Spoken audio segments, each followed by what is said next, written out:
self-awareness. Or maybe you're just full of shit, huh? Maybe I'm JoJo's Bizarre Adventure. That's not how we start the show. Hey everyone, welcome to JoJo's World. Good morning. Technically, Wait, what do you mean? 5 to 12. Yeah, still technically morning. So we're fine. Look, It's fine. We're recording this before and releasing this after the US election. Everything's fine. the sun is rising. We haven't seen what the sun looks like yet, but it's rising. We have hope. Well, I've never had hope. Well, okay, we have Anxiety. we have anxiety, maybe depression to come, but most importantly, we have the beauty of the unknown. We have a beautiful podcast with even more beautiful listeners. Every one of them. And we're giving them all a sensual back rub.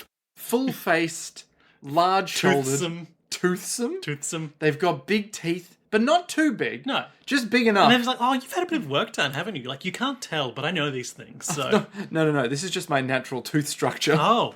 Yeah, I know. Why, you are a toothsome listener. Well, you know, my front teeth are so large that my doctor also questioned it at first. Yes, but I'm a sort of cartoon rabbit, you see.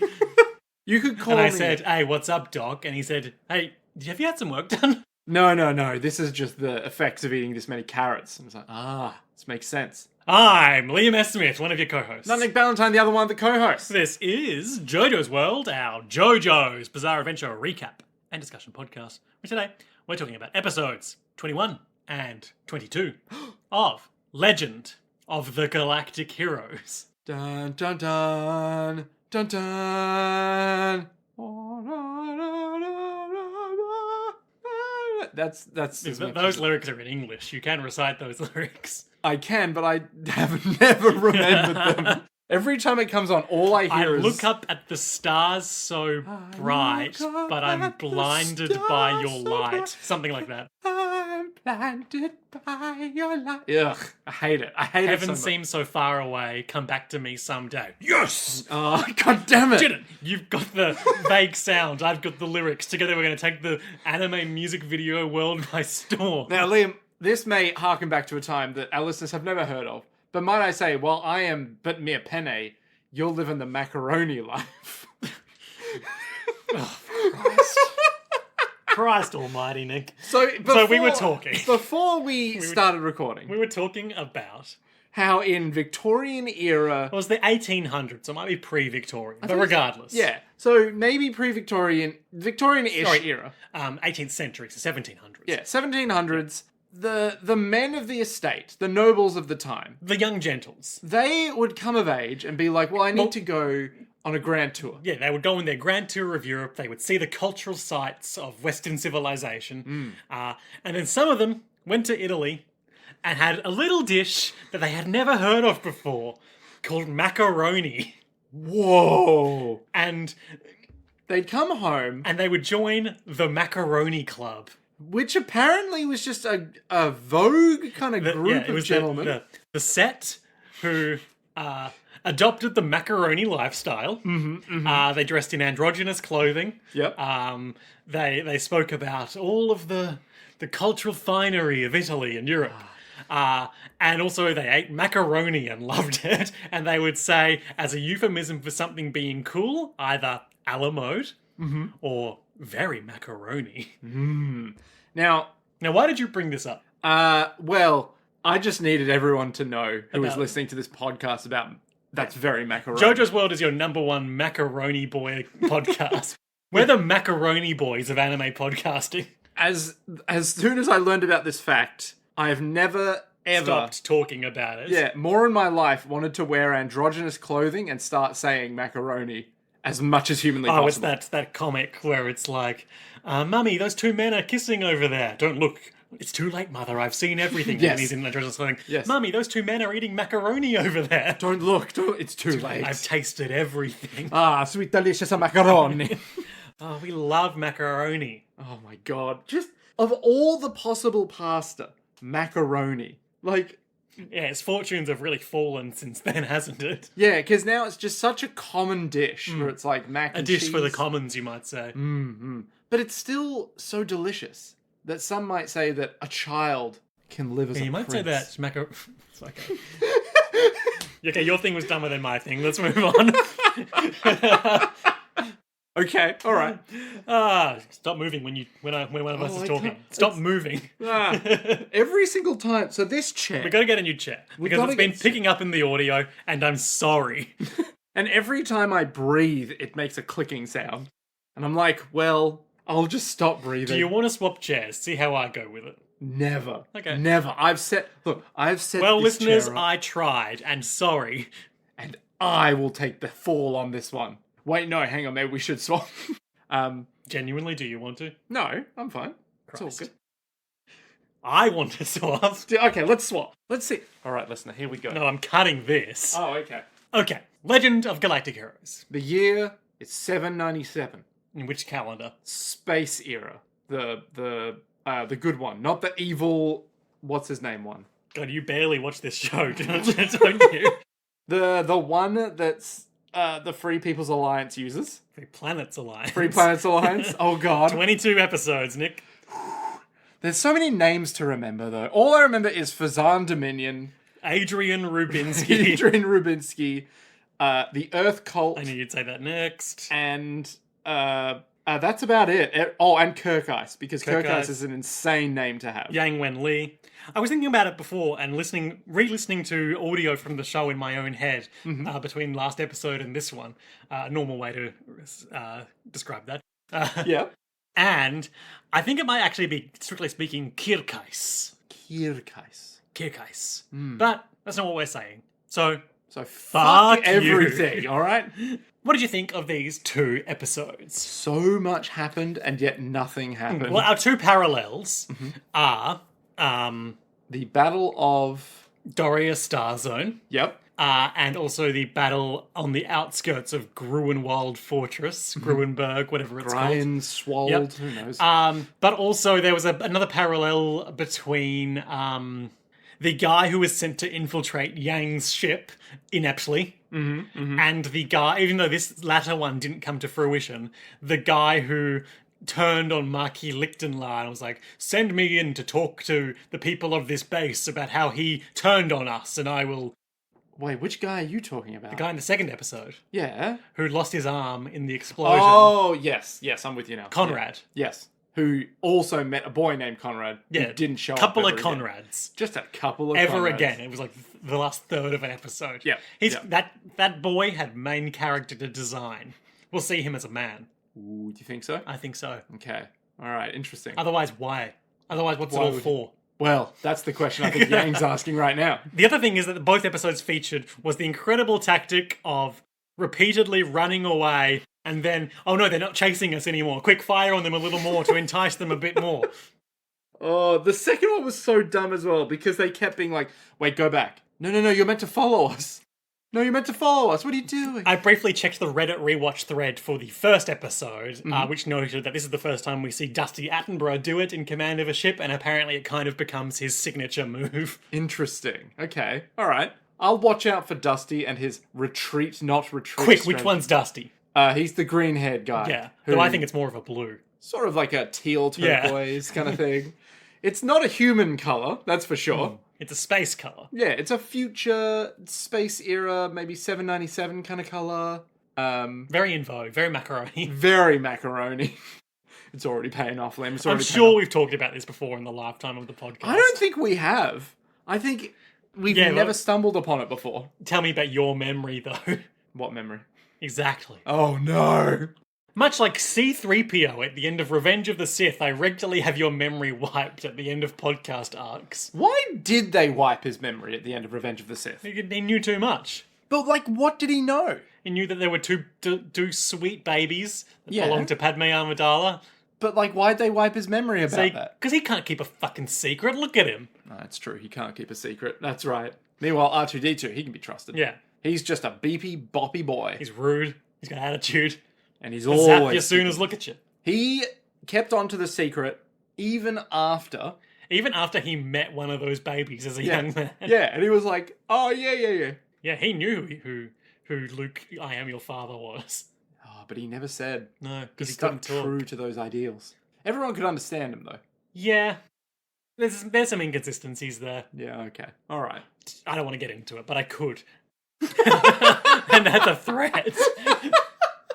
to all of our listeners, Liam is deadly serious right now in that he could go deep on I could Star go Wars. deep into who and how do people understand the binary language of astromechs. And some of those facts you don't want to know. But do. Some of them you do, but the overlap is minimal. The overlap is minimal caring. Yeah. So anyway, it's Space I Year entered 797. the overlap. I was trying to make contact with Saga Anderson once again. Alan Wake. That reminds me. Yes. Yes, I meant to bring this up last episode, but forgot. Nick dropped a literal bombshell in our relationship a couple of weeks ago. What? When I was playing the video game Control by Remedy Entertainment, and Nick revealed for the first time in the 20 years I've known him, Yeah. that he is apparently a huge Bold and the Beautiful fan. No, not huge Bold and the Beautiful fan. I am a long-time viewer when I was in high school and university of Bold and the Beautiful with my mum because she was stuck. Okay, here's the full Sidebar, lowdown. the reason that he brought this up is because the likeness of the protagonist in Control is... Stella, what's it? Sally Spectra. Sally Spectra and Bold and the Beautiful. Yep. So she is Hope's antagonistic rival, or maybe Steffi's antagonistic rival, who has the Spectra company, whose mother of Sally Spectra owns and is an absolute fuckhead. And she's like, we gotta take down Steffi. What do the Spectra company produce? They sound like they make drones or something. No, I think they're a jewelry company. Okay. I think so. Okay, let me lay it out for you, right? All right, It's good to know I can just take the rest of the episode off. All right, you got one company who Steffi, who if you know anything about Bold and I Beautiful, don't. she has basically been there since the start. She is the Bold and the Beautiful. No, in fact, she is just one of the children of the beautiful, I think. Okay. So Oh, that's the third sequel to... one of the children of the beautiful. Yeah. The third Transformers sequel. I was doing a Dune thing. Ooh. So she Didn't is... stick the landing, I'll cop to that. Yeah, I think she's part of a company that produces clothing. I think Hope is part of another company that produces clothing, and they're like real up-and-comers, I think. But then Sally Spectra is like child of abuse. They've had it hard. She's the real Dio Brando upbringing. Oh, And she puts on the stone mask. Yeah, so she's come up with her mum, who's basically like skullduggered her way up. The Dario Brando. Yeah, exactly.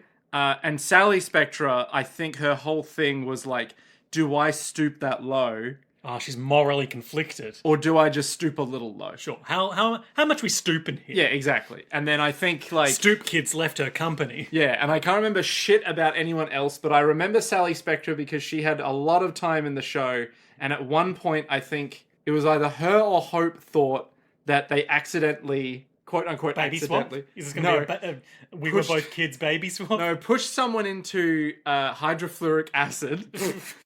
And created the Joker. Yeah, which me and Mum at the time were like, hold on, did she just fucking ice that fool? Like, straight up. And they were like, no, this guy's gonna... Oh, and there's an insane guy who keeps coming back and is all like, I think it's like, Hope, we're in love, aren't we? And it's like, oh, I don't know if we are. It's like, no, we are. I'm gaslighting you every episode. Ah. And he was an asshole. I think she pushed him into the acid. And then he just comes back unscathed. It's like... Oh, I was really hoping you were going to say he was a Two-Face. No, because the whole time it's like, what if he comes back scarred, worse than ever before? And then he comes back, he's like, the Botox worked really well for me. It's like, wait, what? The Botox undid my full-body acid burn. Turns out there was no acid in there at the time. It was just being cleaned of the acid. Oh, it's that one Rick and Morty episode. Yeah, but like, there's no acid. Or it's the furnaces underneath the Golden Goose Room in Willy Wonka's factory. I think the furnaces are actually off today for cleaning. Interesting. What the fuck? Veruca Salt. What the hell are you talking She about? stepped on the good egg, bad egg scale and fell down the bad egg chute into the furnace. Right, I'm with you. Yes. Okay, and she's all like, oh. I want it now. Ah. Yeah, and she was a bad egg. Yep, I remember. Mike TV. Yeah. Point Augustus being, Gloop.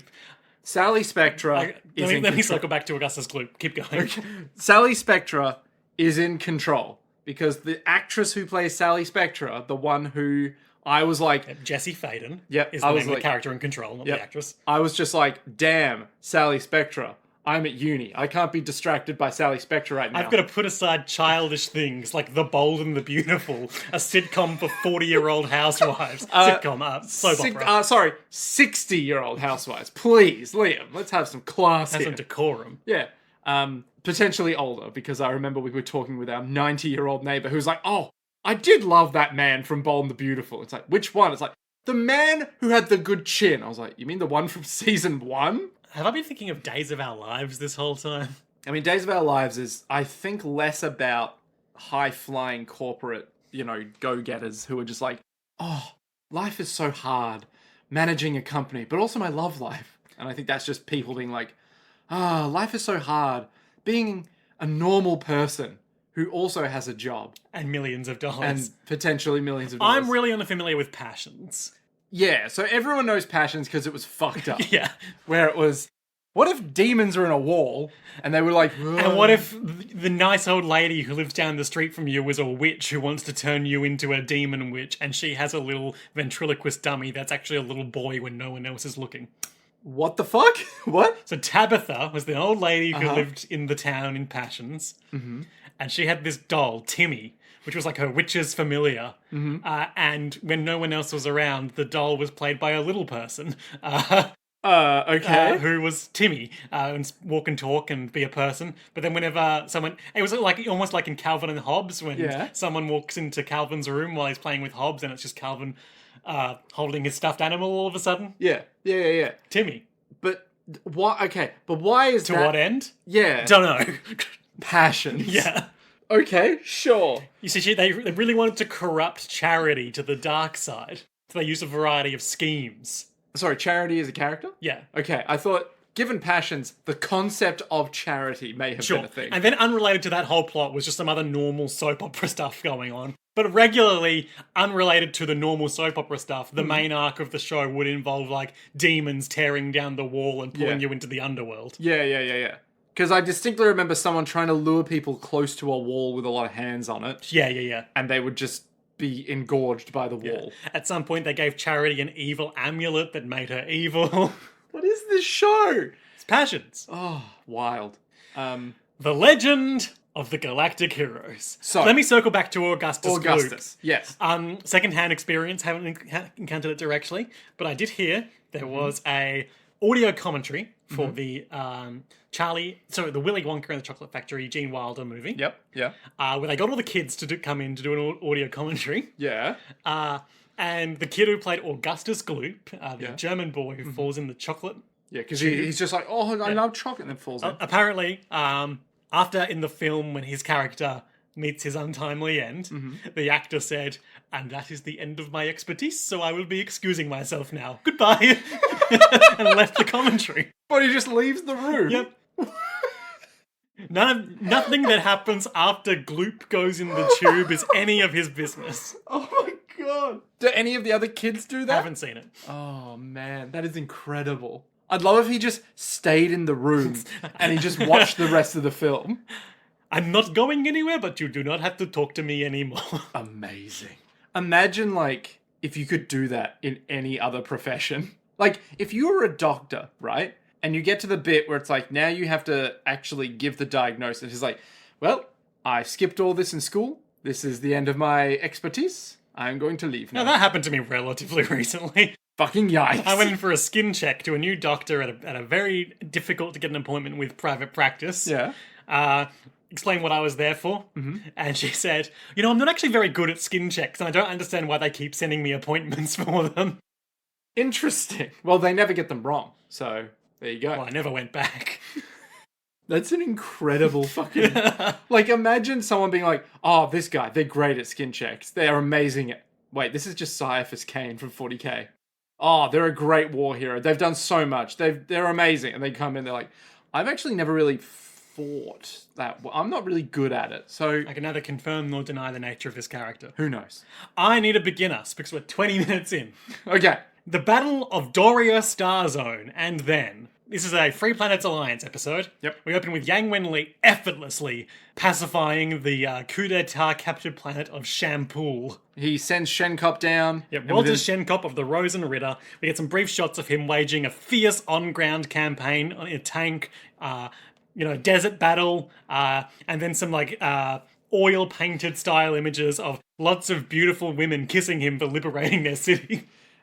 Sweet Shenkop. He's a beautiful warrior. And then he returns to the bridge of Yang's ship and he's covered in lipstick smears. And he's all like, morning everyone, the planet's been liberated, if you know what I mean. Oh, I see we've got an obviously evil guest on deck, Commander Yang. Who is this guy? This is Commander Bagdashu, who is a tall, thin man with a pencil moustache, so you know he's evil. And he's all like, hello.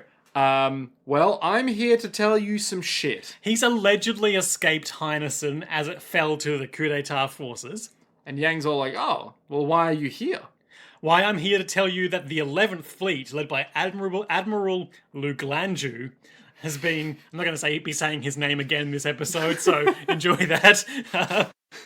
Has been dispatched to destroy the Yang fleet, which is true. However, he tells them that the direction it's coming from. the enemy fleet will be coming from a different vector than Yang later learns it's actually coming from. There's a little exchange here where he's like, by the way, where is Lieutenant Commander Greenhill, who, as we remember, is Frederica Greenhill, the daughter of Commander Greenhill, who is leading the coup. Yeah. Reluctantly leading the coup. Which mirrors the way Admiral Merkatz on the Imperial side is reluctantly leading the other coup. I guess it's not much of a coup though. It's Civil War. Yeah. So Yang lies and said that she's been unwell lately, so they left her and eyes alone.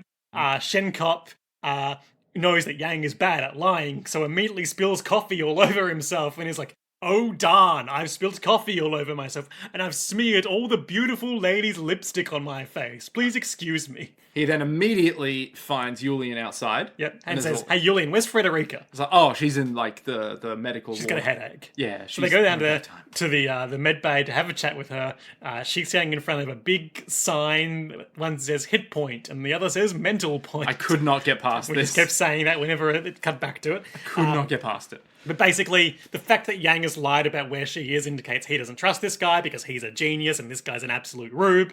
So they know that he's there to probably assassinate him, but at least feed him bad information. Yep. So his relevance to the first half of the episode is basically over because he goes for sleep, and then Shenkop goes and sabotages his hypno-sleep tank pod by turning up the sleep time on it so that he will sleep through the upcoming battle. Yeah. And they find out which direction the enemy fleet is coming from. Just by coincidence, one of their scout ships picks up on it. And we can kind of just fly through this, really, because the enemy fleet led by Luglanju arrives. Yang knows which vector he's coming from, so immediately fires on him, catching him off guard. And then it's on. So what happens? So Luglanju is like, hey, fight back. So they kind of start fighting back, and Yang's all like, all right. Yang sends an advance force led by a guy whose name I do have here, but he's not been a main character to date. Yeah. He wants him to go through and split the enemy forces in two. It might be Mirai, actually. He's on the battleship Maria. Anyway, so he rushes forward, starts splitting the enemy lines in two, strikes a Dio Brando, the world repose.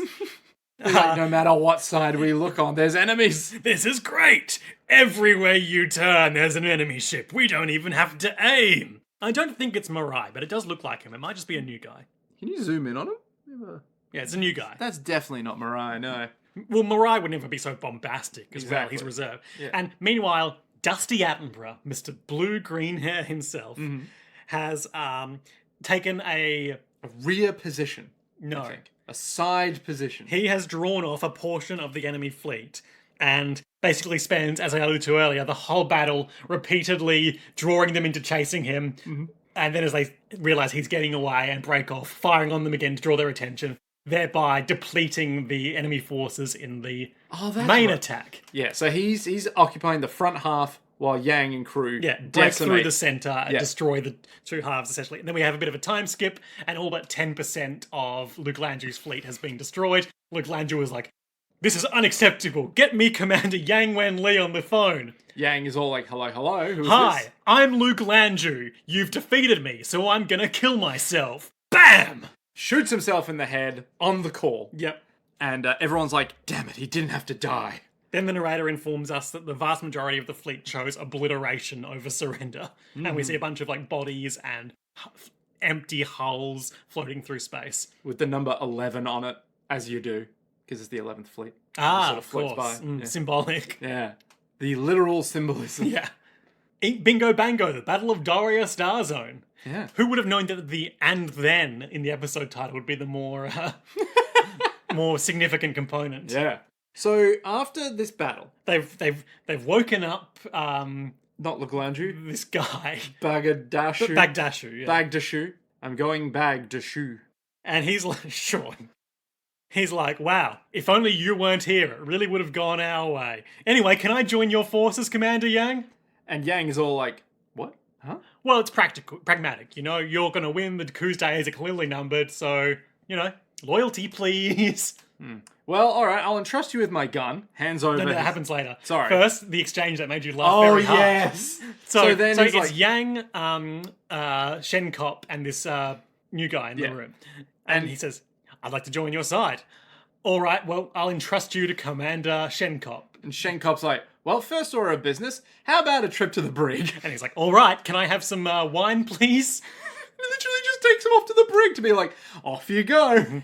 Oh, there was a bit in the battle where the Spartinian fighters deployed, including our orange-haired friend who recently yes. got in a fight with the mechanic or whatever in a previous space battle. Yep. And I just wanted to... He both has befriended Yulion and is like, "Hey, Yulion, check out this fancy flying I'm about to show you, you piece of shit." And everyone's like, "Wow, you sure do make some impressive friends, Yulion." But then he rattles off the names of his squadron, and it's like their call signs are like Whiskey, Rum, Applejack, and Walker. So it's Booze Squadron. It's Booze Squad. Here we go. Yep. It's Alcohol Star Alliance. Wars, Booze Squadron. The bad boo. No, the booze the booze batch. The bad the booze. They're just the booze wars. The clone booze. The booze the booze saga. The booze saga. It's a Dragon Ball Z arc. But Okay, I think this is the best we're gonna get. The Star Wars booze saga. I was like, how long can I just let him spin his wheels on this dead in the water riff? Don't worry, it's like not threading. It's like spinning Threading silk. silk. Yeah, it's like spinning silk. Eventually, you wind up with a long, thin strand that you can thread a needle with. Strand. But it doesn't help you Something spin to any needles. bring people together rather than drive them apart. Yeah, or in my case, choke them out like piano wire. Oh, Death Stranding. I'm gonna replay Death Stranding soon. We were talking last night about the time I spent. Nick's been going insane recently and spending literal days in a row playing Factorio. Now it wasn't days. It was 48 hours. More than of one straight gameplay. Yes, it was. So as people may or may not know, Factorio Space Age DLC. Before you get too deep into this, I would just say the reason that the point of this segue was that I was going to say the most factory madness like that I've ever had was when I started to build all the highways in Death Stranding. But Yes. please, now, reveal the full depths of your factory madness. Okay, so as listeners know, Factorio Space Age DLC has just come out, right?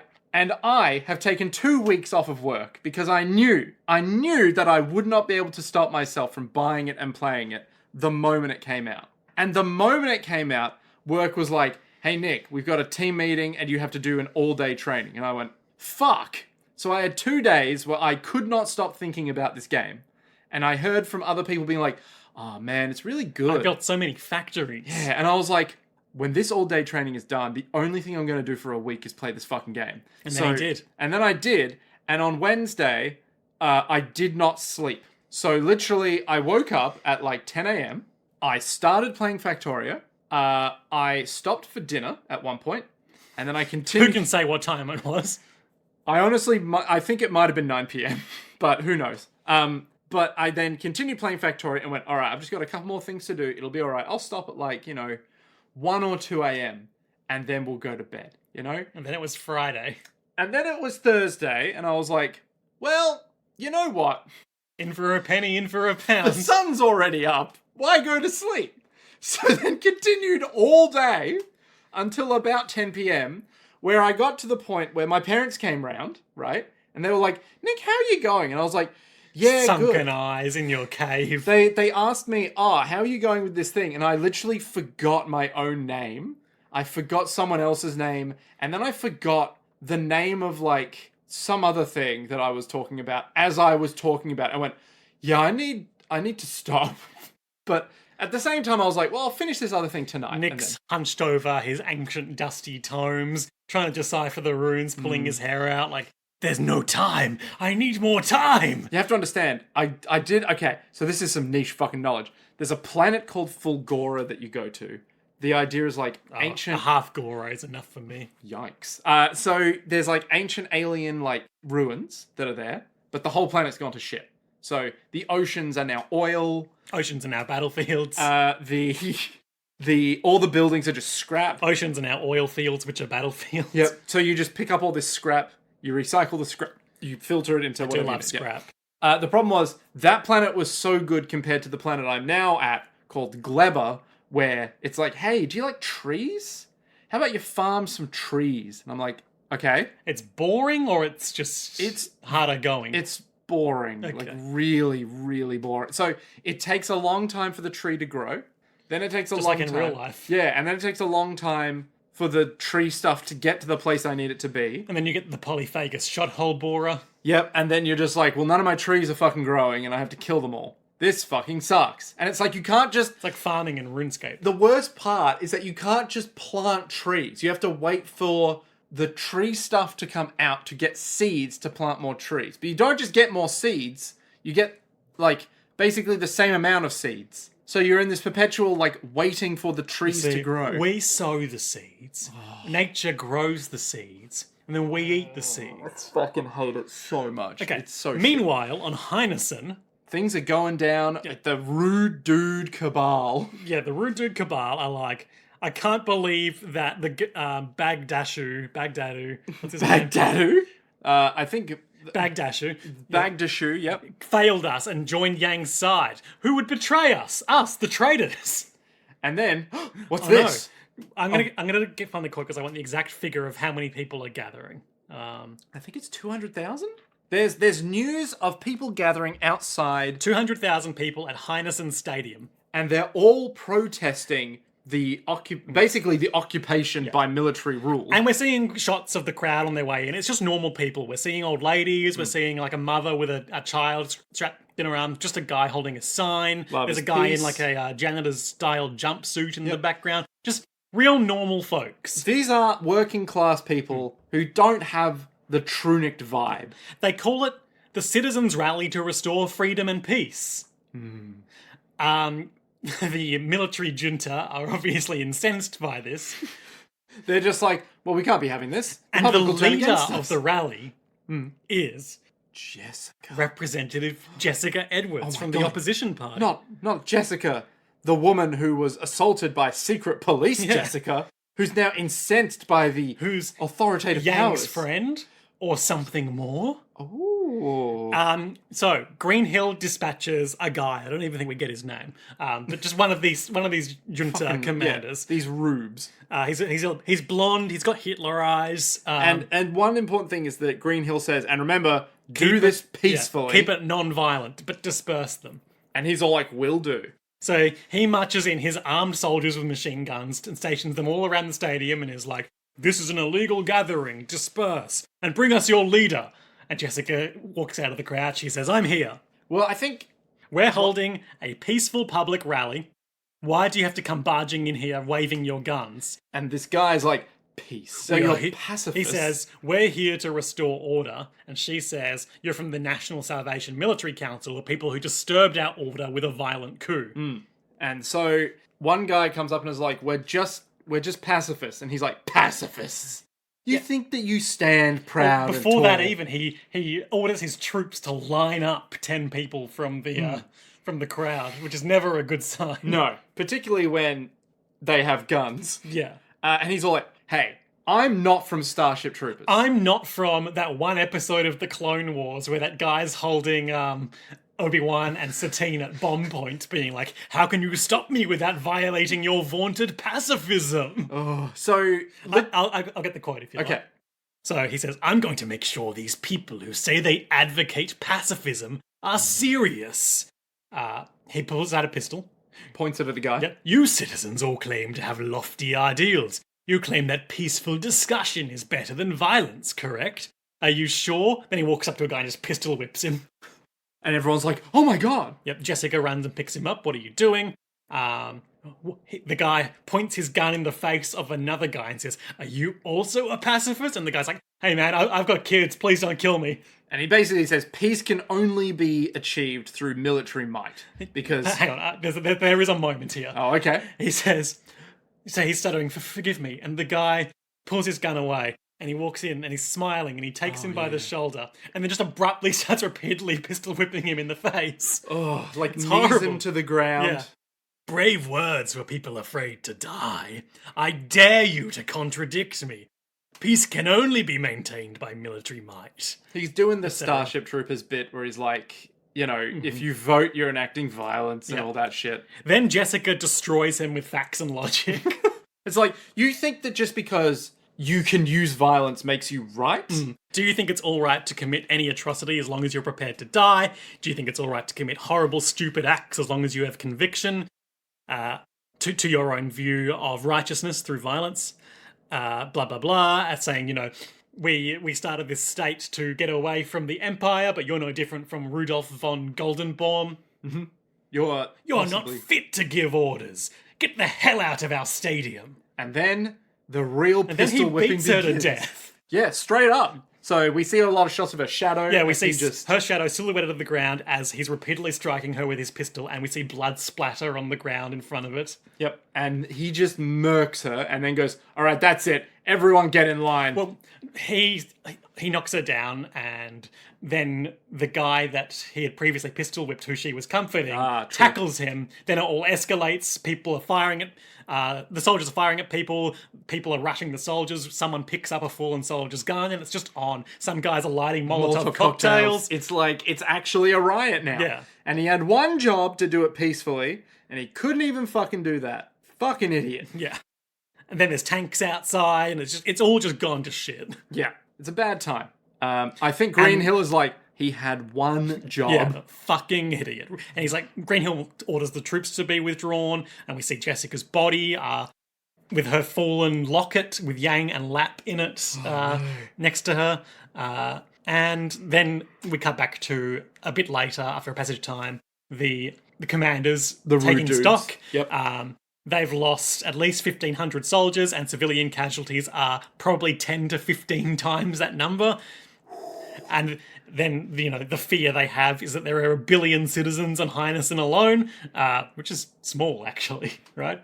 Wait, I thought they said like 10 billion. Nope, there are 1 billion citizens on Highness alone. Oh, that is... I guess you can avoid overpopulation when you can just go to another planet. Yeah, I guess so. Yeah, true. Okay. We don't know how big Highness is as well. It could be smaller. Yeah, it could be small planet, low grav. Wet mud. Yeah. Yeah. The problem is, on a high grav planet, you get a lot more coffin flops. They can't take that away from them. But on the low grav planets, they bounce better. They think that they're, like, waiting on those planets for those coffins. But no, it just happens. We just film a bunch of coffins and see which ones fall out. Isn't that fucked up?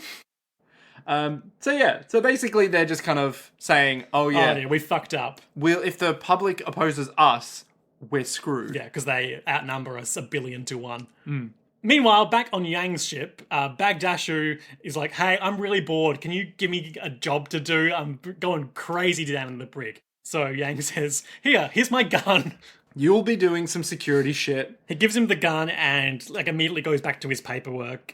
And the guy like performatively points the gun at Yang. He's all like, "Yang Wen Li, what do you have to say for yourself?" "Hey, keep it a secret that you have my gun, because I'll get in trouble. Mirai will yell at me." Bagdashu. Kakalash. He laughs and is all like, "All right, fine, I'll keep it. All right, whatever." And then turns around and Julian is there. actually pointing a gun. He looks the angriest we've ever seen him. And he's all like, "You were gonna try and assassinate my boy." Oh, just speaking of Julian, I want to circle back to the start of the episode, a moment that really made you laugh hard. I believe it was when Shenkop came back on the ship and was talking with Julian about where Frederica was. Oh, he made some comment about... he's probably going to try and assassinate Yeah. Yang the second he I'll let you chance. tell it. He's basically like, oh yeah, he doesn't seem trustworthy. He's probably just going to try and assassinate Yang, whatever. And Julian's mouth opens up so slowly. The animation of it all. It's like literal shocked Pikachu. It's like, but no sound, no pause. Fucking Shenkop just keeps talking, and it's like, but it's so funny. But here, Julian is not making a shocked Pikachu face. He's pointing a gun and saying, Admiral Yang, please let me kill him. He could kill you at any time. And Yang says, no. We shouldn't be making enemies of this man. We shouldn't make enemies of this obviously distrustful man. It's like, but he's gonna kill you. It's like, yeah, well, look, if he does... I got you here to keep me safe. Yeah. And then this guy, Bagdashu, Yeah, he's like, please don't execute me, Admiral Yang. and Yang is like, well, I mean, we could, but... That's enough, let him go. Yeah. And Bagdashu passes Julian and says, hey, I get it. You got your eyes on me. We have an understanding. yeah, Salute. I'll look, I'm chill, alright? I won't kill him. It's fine. Time will tell. And then Yang's all like, now I didn't want to have you kill a man. So he says, Bagdashu is a man who can calculate accurately. As long as we're winning, he won't betray us. Yeah, easy peasy. Yep. And knowing Yang, when will that ever go wrong? And then they get a call from Frederica, they've received a dispatch from Heinesen about the civilian massacre and also the death of Jessica Edwards. And Yang is despondent. Julian wordlessly leaves him alone, and he's just got his head in his hands. The narrator is all like, they say that Yang was wordless when he learned of Jessica's death. And he continued to pacify the intervening systems and made his way to Heinesen. End of episode. Yep. Dang. Sad Yang. Poor Yang. Poor innocent. I really thought they had something special. They did. And now it's gone. Forever. Meanwhile, in Empire space, Oh, God. Wario and Waluigi have had a falling out. Liechtenstein and Lipstadt. Lipstadt? Yep. Braunschweig and Lipstadt have had a bit of a falling out. Yep. No, not a great time between them. Basically, Lipstadt, the tall, thin Waluigi, to Braunschweig's muscular Wario, has taken like 60 of their ships from their coup fortress to go and fight Kirkis in the outer lying systems of Imperial Domain. He's getting antsy. Kirkis is just... you may recall, last episode, Reinhard sent Kirkis out there to kick some butt. The narrator informs us that he has, from his flagship Barbarossa, he's crossed the sector 60 times, winning all battles. And then trusting occupied sectors to civilian autonomy. So he's just going out there freeing people, being a huge hero. Yeah. We get a brief vignette of him encountering a ship of Earth cult pilgrims making their way to Earth, and they stock them up with some milk for the kids. We and love milk. the people on that ship were like, he seems like a nice man. A shame. A shame? Yes, nice men never live long in war. Yep. Time will tell. Who knows? So, what happens next? May shock you. Yeah, doctors hate him. I actually don't remember much about this episode because it was more than an hour ago. So, yeah. The crux of this episode is the noble forces are beginning to splinter, essentially. Yeah, so I think Braunschweig is all like, no one else follow Liechtenstein, he's doing his own thing. Lipstadt. We're gonna just chill out here, be cool. Lipstadt was really annoying, we finally gotten rid of him. He's going to go crush Kirkis effortlessly. Yep. Merkatz, the admiral who is reluctantly leading the noble forces. Yep. He is very like, why wasn't I Why did you informed? send all of my fucking ships away? Why is Lipstadt just going over there when clearly I'm the leading military officer? Yep. So then we spend a lot of the rest of the episode with seeing the downfall of Lipstadt. So, no. The first half is the downfall of Lipstadt, and the second half is the downfall of fucking everyone else. Yeah. So, Lipstadt goes to attack Kirkis' fleet. Kirkis is like, okay, they've got 10,000 ships. Give me 800. I'll do this. And everyone's like, 800? What? And basically, he makes absolute mincemeat of The nobles. He doesn't even really have to bait them, but they fire when they're outside effective range, and They don't have any good formations. There's no organization to the fleet. He basically effortlessly carves his way through a much superior force until Lipstat's flagship starts to retreat under direct assault. And oh no, who's that in our way? Oh, those are just our supply ships here in case they needed to resupply us in a drawn-out conflict. Well, they're in my way. Destroy them. And then they're like... The guy's like, wait, what? But they're our ships. Yeah, and they're in my escape... If they're... Of course. Yeah, he's clearly panicking. I'll quote the direct dialogue, but they're on our side. If they're allies, why are they blocking my escape? I mean, course change? Well, whoever they are, fire! And so he fires upon them. And we cut to a couple of guys in one of the bridge seats on these ships looking at a photo of his wife and newborn twins. Oh, no. They're cute, aren't they? Twins. Hey, that's great. You're a father. Yeah, but I won't really feel like a father until I hold them myself. I really want to get home soon. Warning! There's lasers incoming! Boom, boom, boom. Conrad something is on the ship, burning. The ship is bathed in red light. Lieutenant Conrad Linzer is calling for help, and a young boy who's going to be 15 in 3 weeks. No, 13. In 5 days. There it is. So he's 12 right now. He is, what's his name? Conrad something. Conrad von Moder. Ooh, Conrad von Moder. He was on the ship to get passage to the nearby fortress to be a cabin boy, but now it's all gone to shit. He helps the other Conrad haul himself to his feet, and they talk about, why did this happen? I thought they were our allied ships. They'd exchange names. Well, that's a coincidence. I'm a Conrad too. And basically they're like, oh, well, it must have been the enemy that shot us. No, the exchange is... sorry, it's an important distinction. So, yeah. The younger Conrad says, what are we going to do? Master Skywalker, what are we going to do? The enemy's coming. The enemy's coming. The enemy. Older Conrad says... Oh, was that right? Yeah. Oh. He says, the enemy? Who's the enemy? The bastards who did this to us are my enemy. Oh, he's not jealous. What's the word? Furious. Hateful. He's like, well, everything I once loved, I've been so betrayed by. And so he gets passage to Kirkeiser's bridge really easily, apparently. Yeah, they do an interview with him. And they bring him on. He tries to salute. He's missing his right arm, so he has to salute with his left hand and apologizes for it, because that's not proper. And his military jacket is open, and he's got a white shirt underneath because he's been fucked up. And he's like, would a respectable commander let this happen to me? So I'm a witness to the fact that Marquis Littenheim killed his allies to save himself. This arm is proof too. If I show this to the men in the fortress, everyone's opinions would change. And Kirkai says, oh, so you've lost your loyalty to him. And he waxes philosophical a bit. Loyalty, a beautiful word, but it's abused whenever it becomes convenient. I think this civil war may be a good opportunity. Now millions can witness that some types of leaders have no right to the loyalty of their subordinates. So they make a plan for Conrad to show this to the staff of the fortress they're approaching. But none of it really matters, because we cut to the interior of that fortress, Lipstad's command center. He's shakily pouring himself a glass of wine, drops the glass and starts swigging from the bottle. Mm-hmm. And this guy, Commander Loudish, bursts in with another dead guy slung over his shoulders. And they're all like, hey, you, stop. You can't just come in here. It's like, I want him to meet my friend. Yeah. So he basically bursts in, walks up to Lipstad. This was my subordinate who fought for Marquis Littenheim, who died so that Marquis Littenheim could escape. And they're like, what are you doing, you insolent fool? And then he's... says, wait, Lipstad or Littenheim? Littenheim. Littenheim, okay. Gotcha.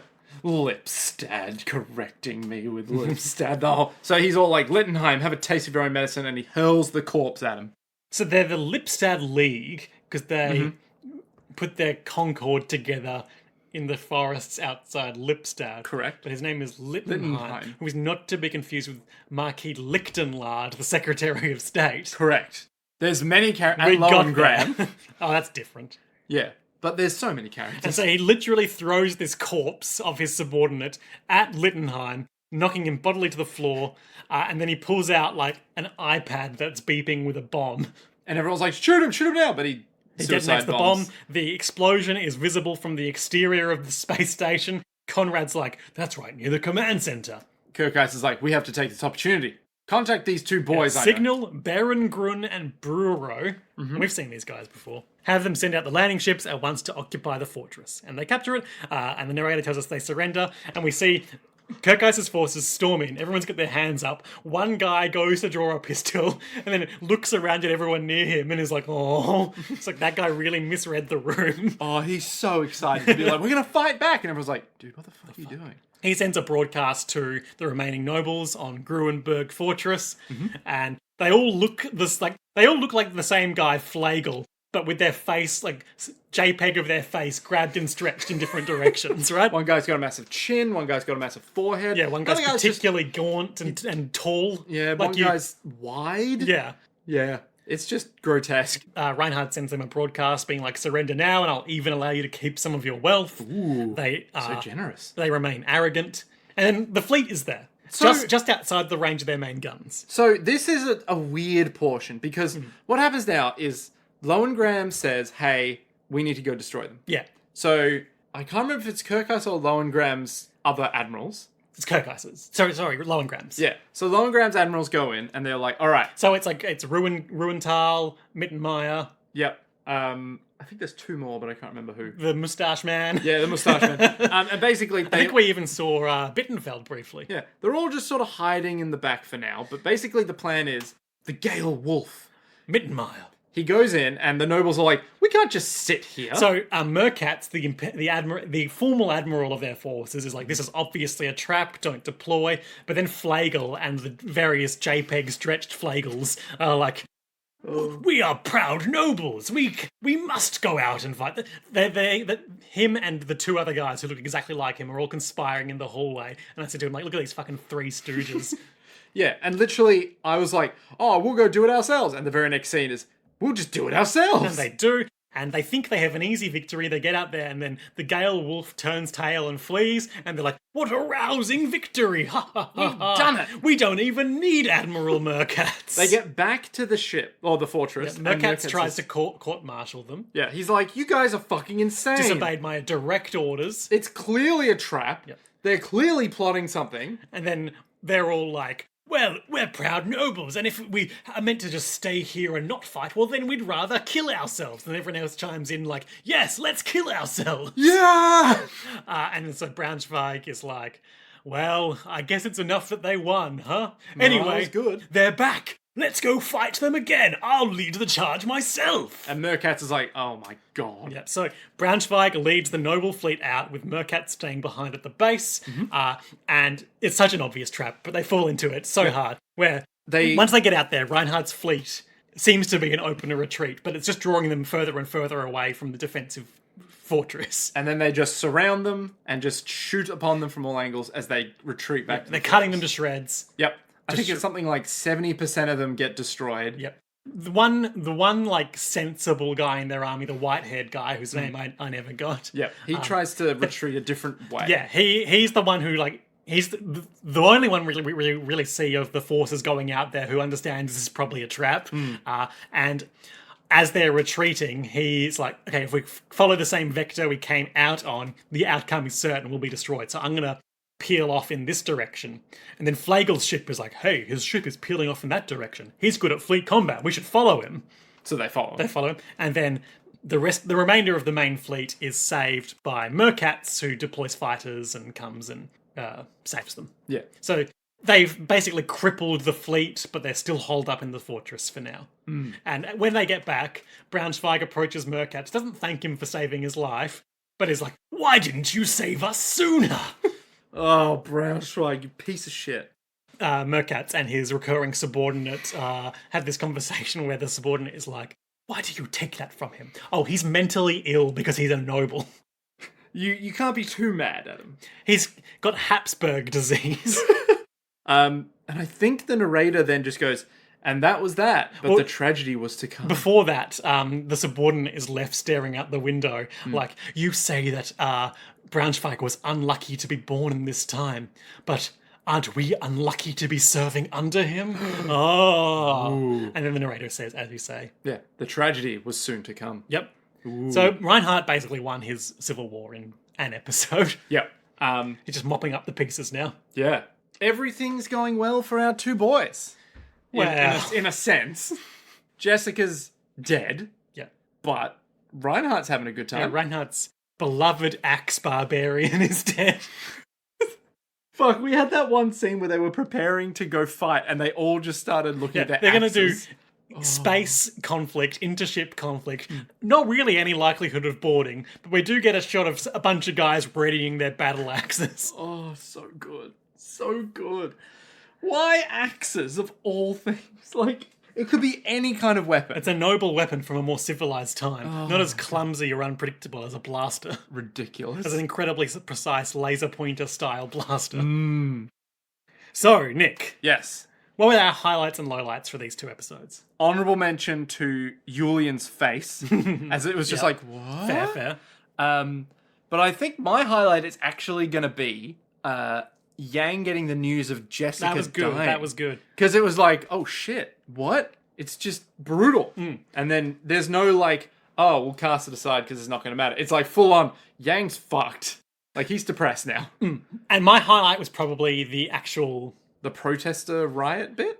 Yeah, the protester culminating in Jessica's murder.